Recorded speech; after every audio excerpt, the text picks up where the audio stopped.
Esse serial killer levou... A menina falou, por favor, me deixe sair, não sei o que. O cara falou, ok.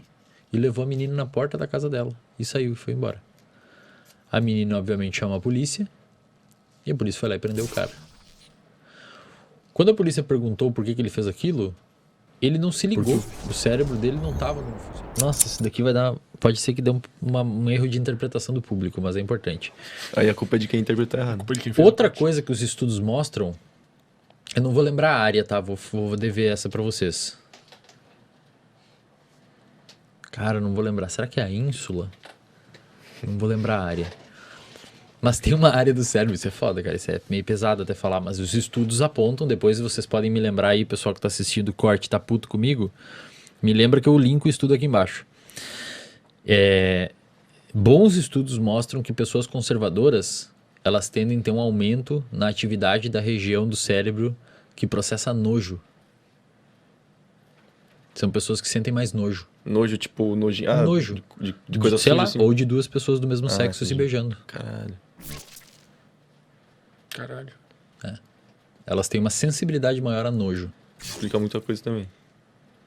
Porra. Meu Deus, velho. Neurociência é foda. Pô, eu não Você sabia explica tudo, velho. Eu não sabia que tinha tantos estudos assim, Tem. focados nessa parte Essa área política. tem pra caralho, velho. Nossa, é de grande interesse isso. De grande interesse, porque daí as pessoas que fazem o comportamento. marketing vão saber melhor como se eleger. Vão sei saber lá. melhor. Eu não sei se também com esse fim, mas, cara, é interessante você entender o cérebro de um grupo social, Sim, né? sim. De um grupo Mas é político. até perigoso, velho, os caras adquirem tanto conhecimento assim. Daqui a pouco os caras fazem uma poção ali, pô. Tu vai num... O cara joga sei lá, joga uma poção de ocitocina no ar e começa a meter um discurso. É verdade. É verdade. Porra. O conhecimento é uma arma, né? Cara, Pode ser usada pro bem ou conhecimento pro é mal. poder, né, velho? Nossa, velho. Mas aí tem nós aqui no outro lado. A segunda vez que eu fico triste hoje. A primeira foi com a involução da espécie, a segunda é essa. Mas Tristeza ou raiva? Esses estudos, eles explicam o comportamento. É isso que é foda, cara. E aí, meu... A gente poderia evoluir para um lado que, cara, não dá pra falar. Vamos deixar pra próxima vez. Eu acho que eu sei o aqui. que tá pensando. Tipo assim, tirando a culpa dessas pessoas por sentir isso. Tipo, tirando a culpa do homofóbico. Tipo assim, é meio Nossa, que... águas perigosas. Cara, mas é que é meio que só o que o cérebro dele poderia chegar a concluir. Uhum. Porque na realidade, quando você vai ver, a minha opinião, né, como neurocientista, é que 95% dos neurocientistas não vão concordar comigo, mas tudo bem. Na minha opinião, a gente não tem livre-arbítrio. Então você não escolhe o que você vai decidir. Uhum.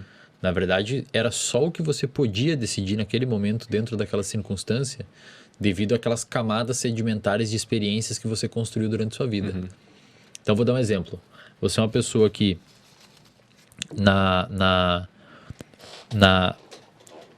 sei lá, na infância você sofreu rejeição dos pais. Então, você formou no seu cérebro uma camada ali de rejeição paterna. Uhum. No ensino fundamental, você sofreu bullying. Tá me dando agonia esse assunto, velho. Então, você sofreu bullying no ensino fundamental. Sim. E você formou outra camada de rejeição. Os neurônios atualizam. E você responde ao mundo frente à luz daquilo que você viveu. Uhum.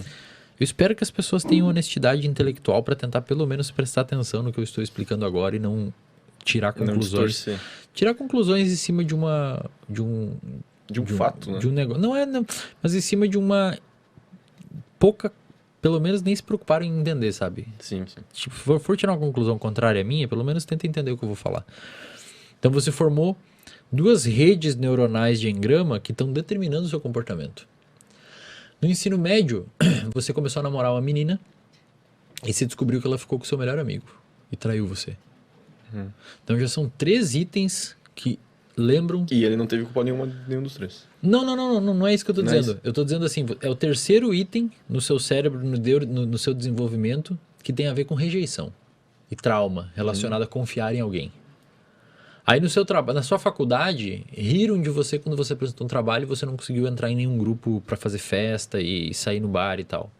Então, um quarto item na sua camada do cérebro que você desenvolveu relacionado a não confiar nas pessoas. No seu trabalho, muitas vezes, você começou a se aproximar de uma pessoa, de uma mulher, e essa mulher lembra alguém lá do seu passado, que você muitas vezes nem percebe que ela lembra, e ela te chama pra sair. A decisão de sair com ela foi sua ou não? Foi consciente sua ou não?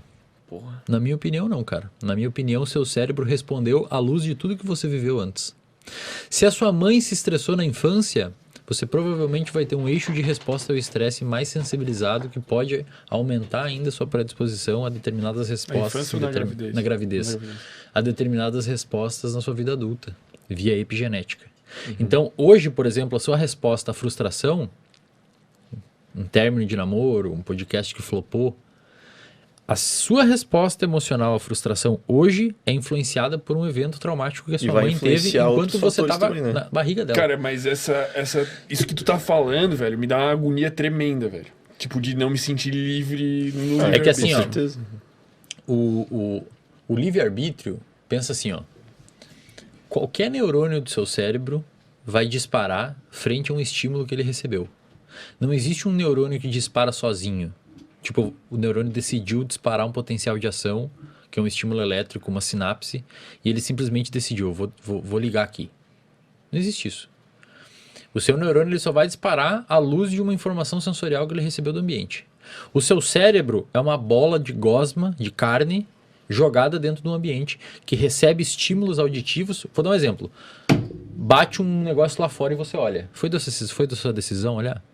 Você só olhou, cara. O seu neurônio interpretou isso, avisou o tálamo, informou os músculos do pescoço e você jogou a sua atenção pra lá. Não foi decisão sua. Mas isso é perigoso falar isso, velho. É muito perigoso.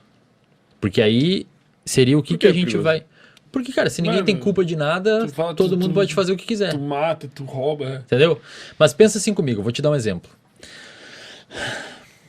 É foda esse tema, né? É foda, pô. Mas pensa assim, eu vou te dar um exemplo. Digamos que você tá... Eu tenho que cuidar, cara, nesse momento. Tem que cuidar, velho. Eu tô cuidando. Águas perigosas. Eu tô cuidando. Digamos que você tá num hospital com um familiar seu e você tá caminhando para a máquina de refrigerante, pegar um refrigerante enquanto seu familiar tá no quarto. Passa uma pessoa em cima de uma maca sofrendo uma crise de epilepsia e ela tá se convulsionando e se batendo. Você tá com o refrigerante aberto e essa pessoa passa por você e na crise dela que ela tem de epilepsia, ela bate na sua mão e vira seu refrigerante. Ela teve culpa. Por quê? Caralho, velho, tu tá muito perigoso, cara.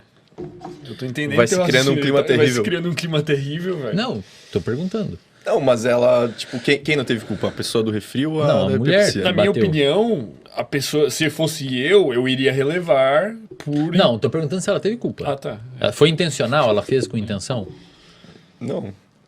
Mas então tudo na vida é sem intenção, Não, pensa velho. assim, ó, por exemplo, se você tem um caso de um caso de um tribunal americano que teve um assassino em série, um serial killer. Esse é um caso relativamente famoso. Um assassino em série, um serial killer, que ele...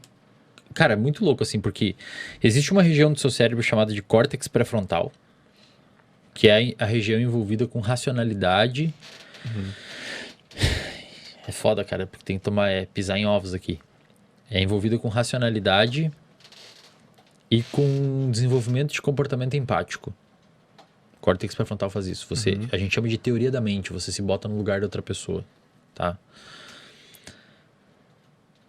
Uma coisa é você ter uma baixa atividade do córtex pré-frontal. Por exemplo, você pode ter uma lesão no seu córtex pré-frontal e não desenvolver necessariamente um tipo de comportamento agressivo, por exemplo. Isso já tem explicado na literatura. Tem pessoas que têm baixo metabolismo no córtex pré-frontal e não desenvolvem agressividade, por exemplo. Por quê? Tipo, porque psicopata que não é um serial killer. Não, ele não desenvolve ele nem é psicopata. Na realidade, é uma pessoa que muitas vezes teve uma maturidade ou uma lesão no córtex pré-frontal na infância, mas teve cuidado, teve mãe, teve pai que cuidaram, que não sei o quê. Por outro lado, tem casos na literatura, inclusive esse que eu vou falar agora, que O cara teve uma lesão no córtex pré-frontal aos 10 anos de idade, sofreu um acidente de carro e sofria trauma na infância. Na idade adulta, essa pessoa virou um serial killer. Então, uma pessoa que matou 5, 6 pessoas. E uma dessas pessoas, que era uma menina, ele levou para casa e ficou abusando sexualmente da menina por uma semana. Quando terminou de abusar sexualmente da menina, esse serial killer levou... A menina falou, por favor, me deixe sair, não sei o que. O cara falou, ok. E levou a menina na porta da casa dela. E saiu e foi embora. A menina, obviamente, chamou a polícia. E a polícia foi lá e prendeu o cara. Quando a polícia perguntou por que ele fez aquilo, ele não se ligou. Porque o cérebro dele não estava num funcionamento pleno. Ele não se bota no lugar da pessoa. Tanto por isso, mas por que um cara que abusou sexualmente de uma menina ia levar ela na porta da casa dela e largar ela e liberar ela? Incongruente, Óbvio né? que ele ia ser preso. Então você tem uma baixa atividade no seu cérebro em regiões específicas que fazem desde você ter um comportamento brutal desses até se entregar pra polícia sem querer. Até tu ter esse lá epilepsia. E cara, quando você vai ver, é fruto da atividade de um cérebro. Então, na minha opinião, teoricamente, por exemplo, uma pessoa que tem uma lesão no córtex pré-frontal, que é envolvido com... Por exemplo, tem um caso na neurociência chamado de Phineas Gage. É um caso bem famoso. Phineas com PH. Bota aí na internet tipo que você vai ver. Phineas e Ferb. Phineas. É com PH? É. Então é esse aí, Phineas Gage. Ele era um operário que estava trabalhando numa obra e ele foi macetar uma barra de ferro para explodir as pedras e a barra explodiu e entrou embaixo do olho dele e arrancou o córtex pré-frontal inteiro dele. Arrancou fora, cara. E como eu te falei, as áreas envolvidas por nos manter vivos são áreas que estão principalmente no tronco encefálico. Você vive só com aquilo ali. O resto é uma superficialidade dos humanos que permite a gente fazer isso. Mas para você viver... Se a lesão é no... Cara, se aqui na lesão, se eu cravo um negócio aqui em você, já era, velho. Porque ali estão os seus centros de respiração, centro de batimento cardíaco, aí você morre, tá? O córtex pré-frontal, você consegue viver sem. Super tranquilo, você vive sem. Só que você vai ter alteração no comportamento, principalmente no comportamento que o córtex pré-frontal tem... Os inibidores e tal. Inibidores de comportamento. Viver em sociedade depende do córtex pré-frontal. Sem córtex, você só não faz xixi no meio de um shopping porque você tem córtex pré-frontal. Tanto é que às vezes você bebe demais, você faz. Você inibiu o córtex pré-frontal. Eu lembrei de uma história agora. Não conta. Não, mas tipo, faz sentido o que tu falou agora. Então. Pensando no fermento. O que acontece? Esse cara que teve esse acidente na obra, esse cara que teve esse acidente e destruiu o córtex pré-frontal, antes o relato era, cara, ele era super educado, sempre andava de, cara, terninho, super educado, super cordial, super gentil, super tranquilo. Depois que ele perdeu o córtex pré-frontal dele no acidente na obra, ele começou, cara, ele saía nu na rua, saía pelado na rua. Ele assediava mulheres, ele abraçava as mulheres e assediava elas, queria transar com elas. Então, esse cara pode ser preso por isso? Cara, então, ele é culpa dele? Responde tu. Mas não sei, tô perguntando pra vocês. É que eu acho que tá mais ligado à parte da impunidade, né? Tipo, se não prender esse cara, não vão poder prender ninguém. Não, eu não digo que não e é às vezes os motivos são diferentes. Eu não digo que não é pra prender esse cara. Sim, Senão acabar a sociedade. Não, eu não digo que não é pra prender ele. Eu não digo que não é pra fazer. Eu não tô falando nada, velho. Eu só tô falando o que a neurociência só tá fala. expondo fatos. Se fodam aí, concluam o que vocês quiserem. Eu não vou concluir nada. Eu só tô nem expondo respondo fatos. mais aqui. Agora me pergunta, é culpa do cara? Ele não tem o cérebro. Imagina assim, seria o equivalente a você chegar pra um diabético tipo 1. Um cachorro, sei lá. Não, ou você chega pra um diabético tipo 1. Cara, é sua culpa que seu pâncreas não tá produzindo insulina.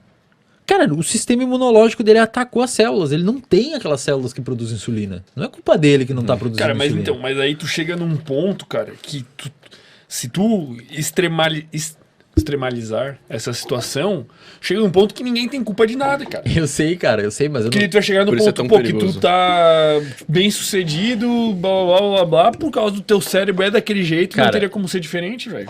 Mas não teria, cara. Tá, Mas aí acabou o livre-arbítrio. Então, nessa parte Mas do não tem livre-arbítrio. livre-arbítrio, cara. Você é o que você é hoje e você não tinha outra opção. Sim, mas assim, isso tudo é construído no Só que passado. sabe o que é foda? Existe um cara chamado Daniel Gazzaniga, que é um psicólogo, que ele tem um livro chamado Who is in Charge? Quem que manda na porra toda? Quem tá no comando. Que é um livro sobre livre-arbítrio. E nesse livro ele trata, primeiro, se existe ou não livre-arbítrio. Ele concorda comigo. Na verdade, eu concordo com ele. Né? E ele fala assim...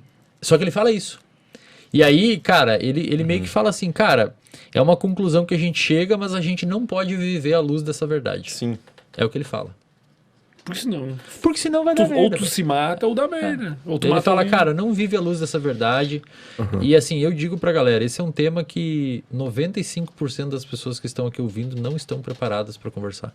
Eu não tava, velho. Mas a questão é que, biologicamente falando, o livre-arbítrio é uma região do cérebro que a gente ainda não encontrou. Tipo, a da tomada de decisão. Seria como você ter um homúnculo dentro do seu cérebro que decide o que você vai fazer do seu comportamento. Teria que ser uma região extracortical, que não sofre influência do ambiente, quase como se fosse uma consciência não física. A galera que tá simulando nós aqui, nós somos videogame. Cara, teria que ter um homúnculo dentro do seu cérebro que decide que eventualmente você vai fazer alguma coisa. Na realidade, você tá respondendo aos circuitos neuronais que você formou na sua vida e interagindo com o mundo à luz deles. É tipo o filme lá, pô, aquele Bandersnatch. É do... Já assistiu, não? Conheço. É um filme da Netflix. Não, mas é que tem a série, né, que... Ah, tem a série, mas o filme... Não. O mesmo produtor, sei lá, aquela série famosa que eu esqueci o nome, que é tipo umas paradas bizarras, futurísticas. Black Mirror? Black Mirror. Mas, cara, é o filme do Black Mirror, como se fosse. A série é tipo assim, quando tu vai assistir o filme, tu toma a decisão do que acontece com o personagem, velho. Tipo, o personagem chega numa determinada situação que tem uma droga na mão dele... E daí aparece um menu e tu seleciona, velho. E se tu toma essa decisão, o filme continua dali. Velho, assiste esse filme, tu vai curtir pra caralho. Tu toma várias decisões, assim. Mas não é um negócio meio paradoxal, tipo assim... tu falou, né? Conforme as experiências do passado, vai moldar a decisão que tu toma hoje. Mas não teve algum momento no teu passado que tu não tinha nada? Tipo assim, tu sempre foi um bebê com a cabeça, o cérebro, sei lá, sem pensar em nada. E em algum momento tu tomou uma decisão. Cara, eu vou te dar um exemplo. Por exemplo, por que um bebê pega uma... Por exemplo, você pega um bebezinho e bota ele perto de um macaco quebrando um coco numa pedra. O bebezinho vai fazer a mesma coisa. Porque ele tem neurônios espelhos no cérebro dele que vão imitar aquele comportamento. Não sei se foi decisão dele fazer aquilo. Então, sei lá, tu vai trazendo cada vez mais pra longe, pra ancestralidade, pra educação, pra... Tipo, tem um lugar que desencadeou tudo isso. Tipo assim, ó, tu é assim porque Pensa assim, ó, eu vou te dar um exemplo. Que é um exemplo de um pesquisador chamado Robert Sapolsky. Imagina que você está andando na rua e acontece um acidente. Tá? Você está na rua, aqui na frente, aqui. E, cara, deu uma explosão, deu uma merda, e você é um policial. Você tá paisano. Num dia que você foi na casa da sua namorada e vocês brigaram. No momento vocês que fecharam o pau lá, porque você falou alguma coisa aqui no podcast, deu uma briga em casa e você tava com a sua arma e você falou pra ela, tchau, vou pra casa, vou lá pra minha casa dormir e a gente conversa depois. Vocês já estão brigando há muito tempo. E você sai dali, puto, com a sua arma, você tá paisana, armado sempre, mas não tá trabalhando. E deu uma explosão em algum lugar aí. E, cara, 3 meses atrás a sua mãe foi assaltada. E abusaram dela sexualmente, da sua mãe. E na infância você apanhou pra caralho na escola. Te batiam pra caralho. Um tipo de pessoa específica. E nesse dia você já estava puto, então você já estava com cortisol alto, noradrenalina alta, dopamina alta, você já estava ansioso, mais impulsivo, seu córtex pré-frontal estava relativamente desligado pelo excesso de glicocorticoide da briga com a menina. Você estava puto. E você já vinha com uma neuroplasticidade de meses atrás que a sua mãe foi abusada sexualmente. Deixa eu falar. Águas muito mais perigosas agora. Deixa eu falar. Você estava com uma neuroplasticidade induzida porque sua mãe foi abusada sexualmente. Você já estava com a sua amígdala com uma atividade basal aumentada porque a sua mãe foi abusada sexualmente. Então sua amígdala já estava mais ativa. Você já estava detectando mais perigo, que pode inclusive ter explicado as brigas com a sua namorada. E você já teve uma camada neuronal de engramas organizada no seu cérebro desde quando você apanhava na escola, que inclusive pode ter levado você a ser policial. E deu essa explosão. E cara, nessa explosão você já tá meio atordoado de estresse. E você vê que no meio da névoa, assim, você tá meio bagunçando, meio zonzo, que explodiu um negócio muito alto, um zumbido no ouvido. Você vê que tem um cara com um capuz vindo na sua direção. E você vê que ele botou a mão no bolso dele. E você tira sua arma e mira pra ele. E você meio ali, à luz de todas as experiências e flutuações hormonais que você tem no seu cérebro, você decide puxar o gatilho e dar um tiro na cabeça dele. Cara, o movimento de puxar o gatilho é explicado desde quando você apanhou na escola. Talvez antes. Talvez a sua mãe sofreu um trauma quando estava grávida de você e você já nasceu mais responsivo ao estresse. Aquele exato decisão que você teve de puxar o gatilho, cara, a última coisa, essa decisão pode ser explicada segundos antes, pelo nível elevado de glicocorticoide que a explosão deixou, minutos antes, pelo fato de você ter brigado com a sua namorada e ter tido uma inibição do seu córtex pré-frontal devido ao aumento de cortisol. Pode ser explicado meses antes por você ter uma reatividade da amígdala aumentada devido a sua mãe ser abusada sexualmente. E pode ser explicado anos antes pelo fato de você ter apanhado pra caralho na infância e não suportar mais que as pessoas façam isso com você e modulou seu cérebro nesse sentido. A última coisa que você não fez, bicho, foi decidir puxar aquele gatilho. Era a única coisa que você poderia ter feito naquele cenário. Porque o seu cérebro se constituiu para aquilo.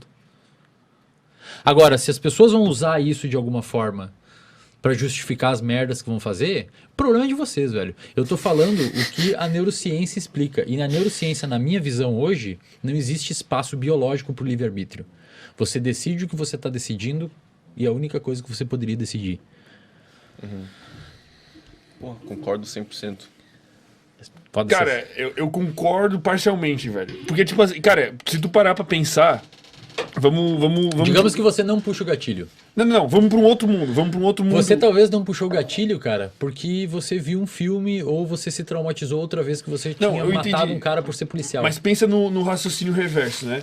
A soma de todos esses fatores ambientais e dos diferentes cérebros, das diferentes pessoas fazendo diferentes coisas, todas fazendo o que podem fazer no momento que podem fazer, puxando gatilhos, Mas as pessoas etc. já fazem isso, cara. Sim, elas já fazem, A calma. pessoa que decide ser médico era a única coisa Sim, que ela sim. podia decidir. Vamos supor. Não seguir. Aí que tá, velho. Não, mas- Você falar assim, Eslen, falar que não existe livre-arbítrio, você vai fazer com que a sociedade vire uma sociedade ruim. Não Na vai mudar verdade, nada. já existe, já não existe livre-arbítrio. E a sociedade é o jeito que ela é. Cara, então, não vai mudar nada. mas tu regride assim, vamos supor, a gente tem 7 bilhões de pessoas, tá? Em algum momento a gente teve 3 bilhões, em algum momento 1 bilhão, e todas essas pessoas foram desencadeando coisas ao longo da história, que foram desencadeando coisas e comportamentos e gatilhos que foram puxados e loucuras e efeitos borboletas bizarros que levaram ao mundo que a gente tem hoje.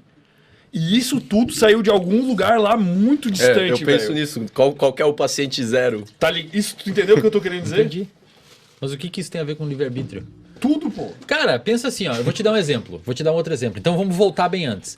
Pega um monte de bactéria e bota aqui na mesa. Isso. Larga, É isso que eu larga um antibiótico no meio. O que vai acontecer? Elas vão morrer? Elas vão sair pro lado. Elas vão reproduzir e até que aqui, lá na ponta da mesa, vai ter uma bactéria resistente aos antibióticos. Por que as bactérias saíram de perto do antibiótico? Porque o antibiótico emite um determinado tipo de estímulo que faz a bactéria afastar, faz ter um movimento de afastamento. Não foi decisão dela, cara. A bactéria tem um sinal que faz isso. Sim, ela não tem livre-arbítrio. Exato. Então, mas é isso E que eu aí tô foi dizendo. indo assim até... Por exemplo, eu vou te dar outro exemplo. Esse exemplo é bom. Vamos desligar o ar aqui do estúdio. Vai começar a ficar quente aqui dentro. Aí você vai começar... O seu hipotálamo vai sentir um aumento de temperatura. Ele vai mandar um sinal pro seu corpo falando, cara, tá aumentando a temperatura. Dá uma suada nele para diminuir a temperatura. Chega um momento que fica... Você não aguenta mais ficar aqui. Aí você levanta, pega o controle, pim, liga o ar. Foi sua decisão fazer isso, cara? Você não decidiu, velho. Você fez em resposta a uma Cara, modificação de temperatura. Eu entendi, tá. Eu entendi perfeitamente o que tu tá querendo dizer. Perfeitamente. Eu entendi, tipo, 100%. Mas, se tu fizer uma regressão disso tudo, cara, tu chega, sei lá, no Big Bang, velho. Mas aí o que eu faço, Mas velho? isso não anula o fato que o... Não que o anula, livre-arbítrio mas O problema não é meu, Só tá tô falando, ligado? a gente tá É. fazendo o que a gente pode desde o Big Bang. A culpa não é nem minha, é do Big Bang já. Não é, cara, é que assim, aí você fala assim, pô, mas não tem livre-arbítrio e a sociedade não sei o quê. Cara, As pessoas, os médicos que tem hoje, as médicas que tem hoje, os engenheiros, tudo, era só o que poderia ter acontecido. Então não interessa se você acredita ou não no livre-arbítrio. Você vai decidir à luz do que você poderia decidir naquele momento. Não vai mudar nada, cara. As pessoas acreditar que não tem livre-arbítrio não vai transformar uma outra pessoa criminosa. Por quê? Porque a pessoa muitas vezes é da igreja. Ela viveu pregando a paz, ela não concorda com o crime, e não é uma informação dessas que vai fazer a pessoa pegar uma arma e atirar em alguém. A decisão que eu dei no seu exemplo de você apertar o gatilho foi uma decisão que começou a ser construída quando você estava no útero da sua mãe. Num trauma que ela teve, que aumentou a sua resposta do seu eixo HPA, que diminuiu a sua inibição do córtex pré-frontal, que deixou você com uma predisposição maior à violência, que talvez levou você para academia. Sim, mas vai muito antes, é isso que eu tô dizendo. É infinitamente Às antes. vezes o seu avô, por exemplo, tem estudos que mostram que se você pega gerações, 2, 3 gerações depois do Holocausto judeu, eles têm uma modificação em genes específicos de resposta a medo. Os bisnetos da galera que sofreu o Holocausto tem uma sensibilidade a medo modificada. Aí essa pessoa, por exemplo, termina um namoro com medo que a namorada vai trair ela, cara, às vezes não foi decisão dela, essa decisão começou a ser moldada pelo bisneto lá no Holocausto. Ela tem uma sensibilidade maior na amígdala que faz ela ter mais medo. Não é que ela decidiu, vou terminar com você. Na verdade, a amígdala dela é igual ao paciente com epilepsia. Ele está se debatendo porque tem um estímulo elétrico modificando a atividade cerebral. Ele bateu no seu suco e derrubou o suco. Não foi culpa dele. O cérebro dele fez aquilo. O cérebro estava fazendo aquele movimento motor. Puxa isso numa instância abaixo e é aquela pessoa que tem o medo da namorada trair, mas o medo constituído por 2 gerações atrás, que foi sendo selecionado para frente via transmissão epigenética e que muitas vezes teve uma traição da namorada ou uma traição do namorado na infância ou bullying, e a única decisão que a pessoa poderia chegar devido à atividade do cérebro dela naquele contexto específico, dentro daquelas condições hormonais e de neurotransmissores, seria terminar com a namorada. Não foi decisão dele. Era a única conclusão que podia chegar.